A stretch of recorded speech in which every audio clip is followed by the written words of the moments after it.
نصلی علی رسول الکریم اما بعد فاعوذ باللہ من الشیطان الرجیم بسم اللہ الرحمن الرحیم لا تقنطوا من رحمت اللہ ان اللہ یغفر الذنوب جميعا صدق اللہ مولانا العظیم وقال اللہ تبارک وتعالی فی شان حبیبہ بسم اللہ الرحمن الرحیم ان اللہ وملائکتہ یصلون علی النبی یا ایہا الذین آمنوا صلوا علیہ وسلموا تسلیما اللہم صل علی سیدنا و مولانا محمد وعلی آلہ واصحابہ اجمعین۔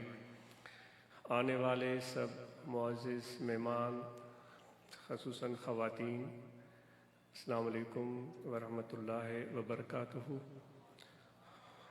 اللہ تعالیٰ آپ کو جزائے خیر عطا فرمائے، آپ کا سفر قبول فرمائے، آپ کے نیتوں اور آپ کے جذبوں اور محبتوں کو بڑھائے، اور جو آپ کے ارادے ہیں ان میں اللہ تعالیٰ بہتری اور کامیابی عطا فرمائے۔ رمضان کی آمد ہے، ہم سب بڑے خوش قسمت ہیں اور دعا کرتے ہیں کہ یہ بابرکت مہینہ زندگی میں ہمیں نصیب ہو، اور یہ بہاریں رحمتوں کی، مغفرتوں کی، بخششوں کی ہم سب کو حاصل ہوں۔ اس کے لیے ہمیں روحانی، جسمانی طور پر، ذہنی طور پر تیار رہنا ہے اور کوشش کرنی ہے۔ سب سے اہم ترین چیز جو ہمارے لیے مقدم ہے وہ ہماری صحت ہے، اور ہم سب اس کا ضرور دھیان رکھیں۔ یہاں کہ کچھ معمولات زندگی اتنے مشکل اور چیلنجنگ ہوتے ہیں کہ بہت ساری مرتبہ ہم اپنی صحت اور اپنے جسمانی تندرستی کو بھول جاتے ہیں۔ آج اس کو امید ہے کہ چونکہ یہ میں اپنی صورتحال کو سامنے رکھ کر عرض کر رہا ہوں، تو اس کے پھر نتیجہ بھی بھگتنا پڑتا ہے۔ جب ہم بھول جاتے ہیں اپنی صحت اور تندرستی کو تو پھر اس کا خمیازہ بھی بھگتنا پڑتا ہے۔ تو میں نصیحت کرتا ہوں اپنے آپ کو اور آپ کو بھی کہ ہم سب اس چیز کو زیادہ اہمیت دیں۔ اللہ تعالیٰ ہمارے لیے بھلائی چاہتا ہے، دنیا کی بھلائی چاہتا ہے، اللہ تعالیٰ ہمارے لیے آخرت کی بھلائی چاہتا ہے۔ حضور علیہ السلام ہمارے دنیا کی کامیابی کو پسند فرماتے ہیں، آخرت کی کامیابی کو پسند فرماتے ہیں۔ یہ ساری کامیابیاں جدوجہد اور محنت سے ملتی ہیں، عمل سے ملتی ہیں، اور عمل تب ممکن ہوتا ہے جب ہم جسمانی طور پر، ذہنی طور پر ٹھیک ٹھاک ہوں۔ تو ہمیشہ ہم سب خیال رکھیں، واک کریں، متحرک رہیں۔ سب سے بڑی کمزوری اور خرابی ہمارے اس معاشرے میں یہ پائی جاتی ہے کہ مسلسل بیٹھے رہتے ہیں۔ اگر اٹھنا پڑ جائے تو ہمیں اٹھنا گوارا نہیں ہوتا، حتیٰ کہ پانی کا گلاس چاہیے تو ہم بیٹھے ہی رہ جاتے ہیں، کسی اور کو بولتے ہیں، بیوی کو بول دیں گے، بیٹے بیٹی کو بول دیں گے کہ مجھے گلاس لا کر دے، حالانکہ ہم اس کرسی پر، صوفے پر بیٹھے بیٹھے ہمیں گھنٹہ ہو چکا ہوگا، اور مسلسل ایک جگہ جم کر بیٹھنا یہ ایک طرح سے جسم کے لیے کوئی اتنی پسندیدہ صورتحال نہیں ہوتی۔ جسم انسان کا اللہ تعالیٰ نے بنایا ہی ایسا ہے کہ اس کو تحرک چاہیے۔ دیکھو قرآن مجید میں بھی اللہ تعالیٰ فرماتا ہے کہ میرا تم ذکر کرو اس حال میں کہ تم کھڑے ہو، اس میں چلنا بھاگنا سب آ گیا، اس حال میں کہ تم بیٹھے ہو، اس حال میں کہ تم لیٹے ہو۔ یعنی یہ ساری جو انسان کی زندگی میں جسم کی لوازمات ہیں، ذکر کے ساتھ ساتھ اللہ تعالیٰ نے وہ بھی بیان فرما دی ہے۔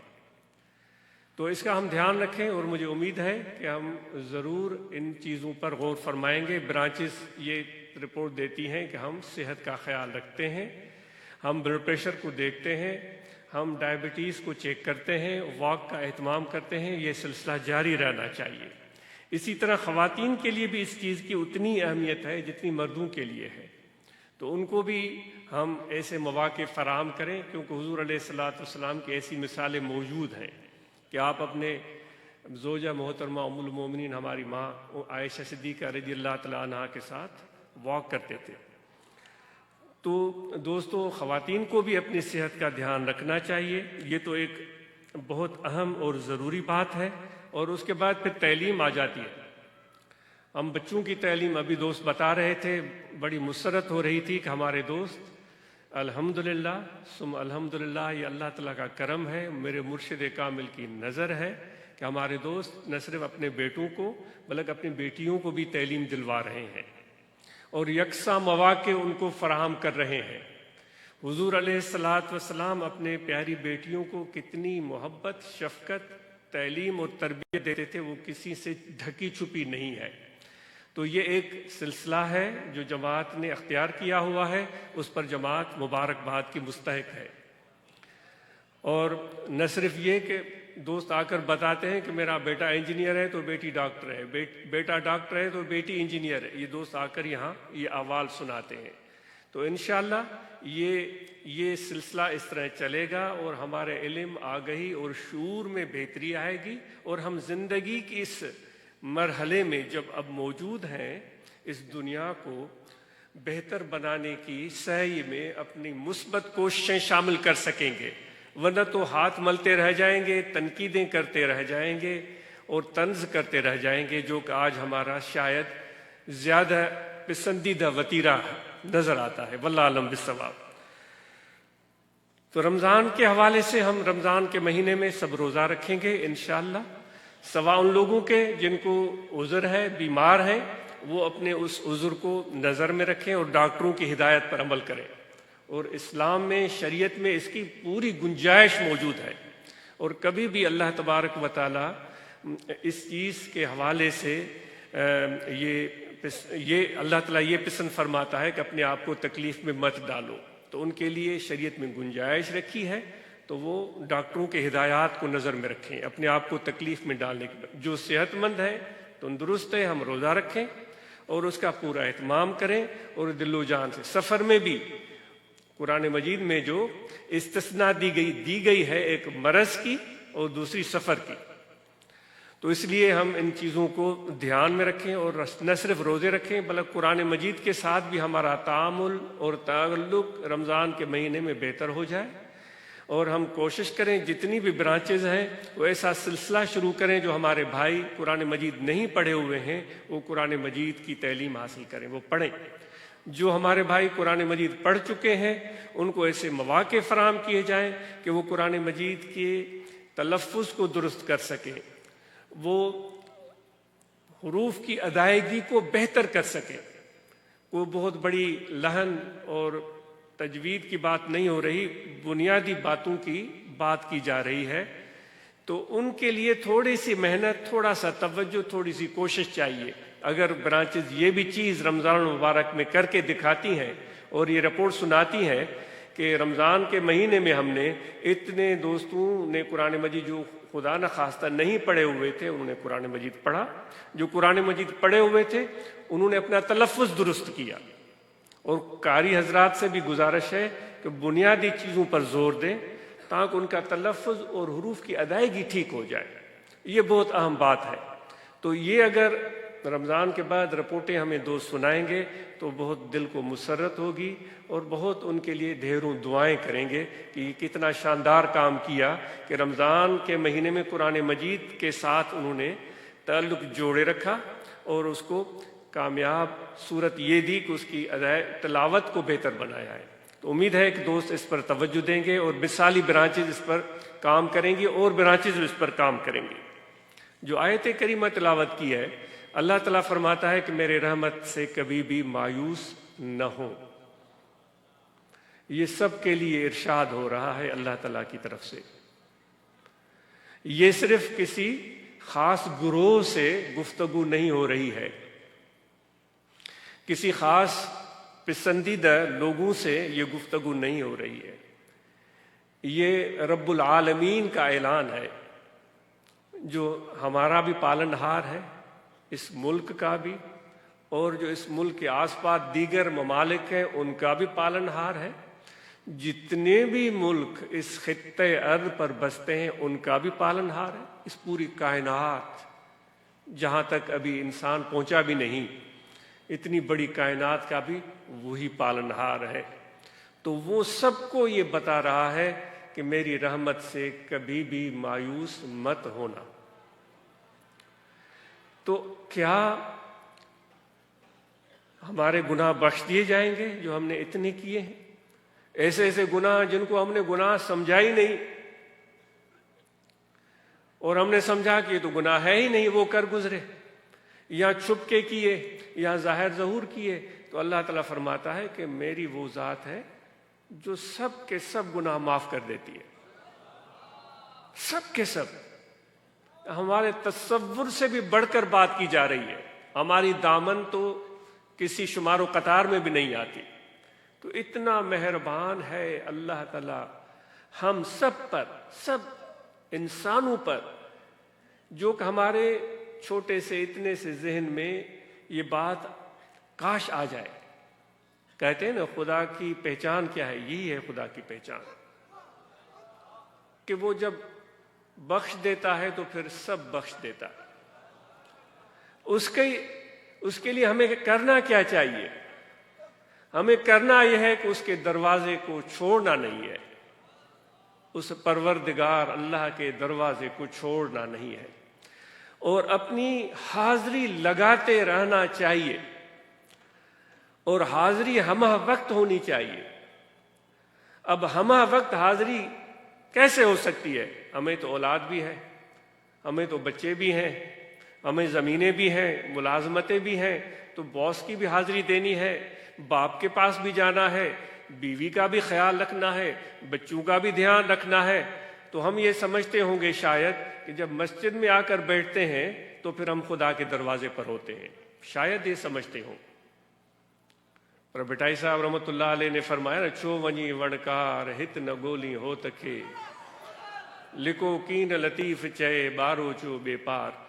ہم وہ بٹائی صاحب فرما رہے ہیں کہ تم وڑکار جو سسی نکلی تھی تو ایک علاقہ شاید وڑکار کا بھی اس کے راستے میں پڑتا تھا کہ تم وڑکار کیوں جا رہی ہو اپنے محبوب کو ڈھونڈنے کے لیے، یہیں کہیں آس پاس کیوں نہیں ڈھونڈ لیتی؟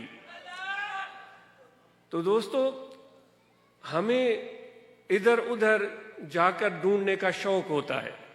بھائی اس کے پاس جائیں گے، اس کے پاس جائیں گے، وہ بھی بڑی بات سنا رہا ہے، وہ بڑی دعویٰ کر رہا ہے، وہ بڑی باتیں، کرامتیں، دعوائیں، جلوے، رنگ، روغن، لباس، ساری چیزیں دکھا رہا ہے، چلو اس کے پاس چل کر دیکھتے ہیں.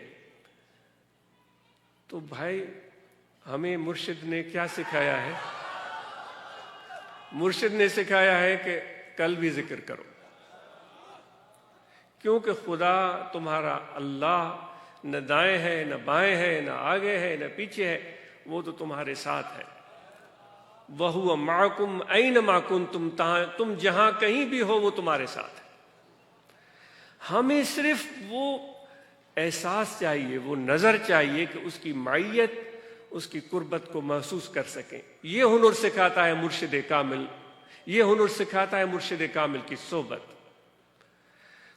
بہت سارے لوگ کتے کے بارے میں خرابیاں بیان کرتے ہیں، اور بہت سارے لوگ کتے کی خوبیاں بیان کرتے ہیں. وہ عجیب سا مرکب ہے کتے کی ذات، اس کے اندر لوگ نجاست بھی ان کو نظر آتی ہے، اور لوگوں کو رحمت سے دوری بھی نظر آتی ہے. اور دوسری طرف دیکھیں تو کہتے ہیں بھئی وفاداری تو کوئی کتے سے سیکھے، شب بیداری تو کوئی کتے سے سیکھے، استواری تو کوئی کتے سے سیکھے. یعنی دونوں گروہ پائے جاتے ہیں. چلو ہم طریقت والوں کی بات کرتے ہیں. وہ سعدی کہتا ہے کہ ازاں بر ملائک شرف داش تند، کہ خود را بہز سگ نہ پنداش تند. وہ سعدی کہتا ہے کہ اس لیے فرشتوں سے بھی مرتبہ اور مقام میں آگے نکل گئے، کیونکہ وہ اپنے آپ کو کتے سے بھی اچھا نہیں سمجھتے تھے. یہ ہم طریقت والوں کی بات کر رہے ہیں جو اور اولیاء اللہ کے ساتھ جنہوں نے صحبتیں کی. عربی ادب کی کہانی ہے۔ ایک عابد عالم تھا، وہ خدا کی عبادت کے لیے پہاڑ کی چوٹی پر جا کر بیٹھ گیا، اور وہاں عبادت کرتے ہوئے اس پر یہ معجزہ ظاہر ہوا کہ وہ جیسے ہی سجدے سے سر اٹھاتا تھا، یہ عربی ادب کی کہانی ہے، سر اٹھاتا تھا تو اس کو سامنے خوانچہ نظر آ جاتا تھا، کھانے کا ایک دسترخوان جس پر کھانا موجود ہوتا تھا۔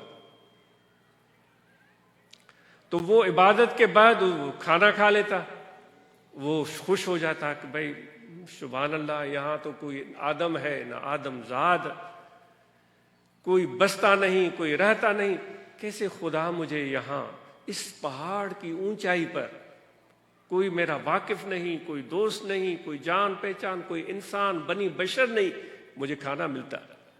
تو یہ اس کا معمول چلتا رہا۔ ایک دن ایسا اتفاق ہوا، اس نے عبادت کی، زاہد تھا تو اس نے عبادت کی۔ زاہد اس کو بولتے ہیں جو دنیا کو تیاگ دے، بھائی میرا کسی سے کوئی واسطہ نہیں، دین اسلام میں اس طرح کی کوئی تعلیم نہیں ہے، ایسے سمجھیے، یہ بنی اسرائیل کے زمانے کی بات سمجھے۔ تو وہ عبادت کر کے معمول کے مطابق اٹھا تو وہ خوانچہ دسترخوان تھا ہی نہیں۔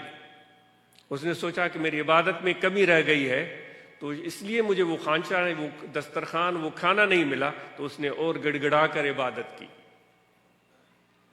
اس کو نہیں ملا دسترخوان، پتہ نہیں کیسے آتا تھا، کہاں سے آتا تھا، کس طرح پہنچتا تھا۔ پھر اس نے اور زیادہ گڑ گڑا کر، رو رو کر سجدے کیے، عبادت کی، نہیں ملا۔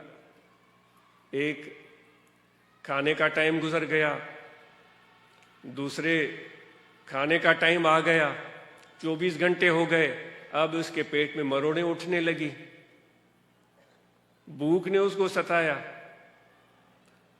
تو وہ اپنی بھوک سے پریشان ہو کر ایک محدود ٹائم تک تو وہ بیٹھا رہا، لیکن مجبور ہو کر وہ پہاڑ سے نیچے اتر آیا۔ پتہ نہیں کیا ارادہ کر کے گیا تھا کہ میں تو کبھی بھی ادھر سے ہلوں گا نہیں۔ وہ نیچے اتر گیا اور جا کر ادھر ادھر جھانکنے تاکنے لگا تو دور سے اسے گاؤں نظر آیا، اور گاؤں میں گھس گیا اور دروازے کھٹکھٹانے لگا۔ بندے باہر آئے، انہوں نے پوچھا کیا ہے، تو انہوں نے کہا میں بھوک سے مر رہا ہوں، مجھے کھانا دو۔ تو ان گاؤں والوں میں سے کسی ایک گھر والے نے اس پر رحم کیا، اس کو 3-4 روٹیاں، کچھ کھانے کی اور چیزیں اس کو، یا سالن یا روٹیاں دے دی۔ وہ 3-4 روٹیاں پکڑ کے چلا تو اسی گھر کے دروازے پر کتا بیٹھا ہوا تھا۔ اس نے جب اس کو روٹیاں لے جاتے ہوئے دیکھا تو اس کے پیچھے چل پڑا۔ جب آگے چلا تو کتا بھی اس کے پیچھے، یہ تیز چلا تو کتا بھی تیز چلنے لگا، یہ دوڑا تو کتا بھی دوڑنے لگا۔ تو پھر اس کو ڈر لگا کتا مجھے کاٹے گا، تو اس نے ایک روٹی پھینکی اور کتا روٹی کھانے میں مشغول ہوا، اس نے دوڑ لگائی، میں نکل جاؤں گا، پہاڑ دور نہیں ہے، چوٹی پر تو کتا آئے گا ہی نہیں۔ کتے نے جلدی جلدی روٹی کھائی یا نہیں کھائی، وہ کچھ کھائی کچھ نہیں کھائی، پھر اس کے پیچھے دوڑ لگائی، پھر اس کو پہنچ گیا۔ اس کے پاس تھی 3 یا 4 روٹیاں، اس نے کہا کتا تو کاٹنے لگا ہے، وہ بھونک رہا تھا، اس نے دوسری روٹی پھینکی، کتے نے اس کو روٹی کو منہ لگایا، اس نے اور تو تیز دوڑ لگائی، تھوڑی دیر میں کتا پھر اس کے پیچھے، تیسری روٹی پھینکی، اب اس کے پاس 1 روٹی تھی، اب اس نے اور زیادہ تیز دوڑ لگائی کہ بھائی اوپر پہنچوں، آرام سے روٹی تو کھاؤں، لیکن کتا پھر پیچھے لگا۔ تو اب اس کو غصہ آیا اور دور دور سے کتے کو کہنے لگا 3 روٹیاں تو تمہیں کھلائی ہیں، 1 روٹی بھی مجھے نہیں بخش رہے ہو، کتنے تم ناشکرے ہو، ناشناس ہو، پر روٹی مانگنے، اور مجھے تم تانے مار رہے ہو کہ تم ایسے ہو، تم کتے ہو، تم نجس ہو، تم پلیت ہو، تم یہ ہو۔ بھائی میں جیسا بھی ہوں، مجھے اتنے سال ہوئے ہیں، میرا مالک 1 دن روٹی دیتا ہے، 3 دن روٹی نہیں دیتا، بھول جاتا ہے اپنے کام میں 3 دن کاٹ لیتا ہوں، لیکن کسی اور غیر کے در کی طرف میں آنکھ اٹھا کر بھی نہیں دیکھتا، بھوکا ہوں، پیاسا رہوں، کچھ بھی ہو،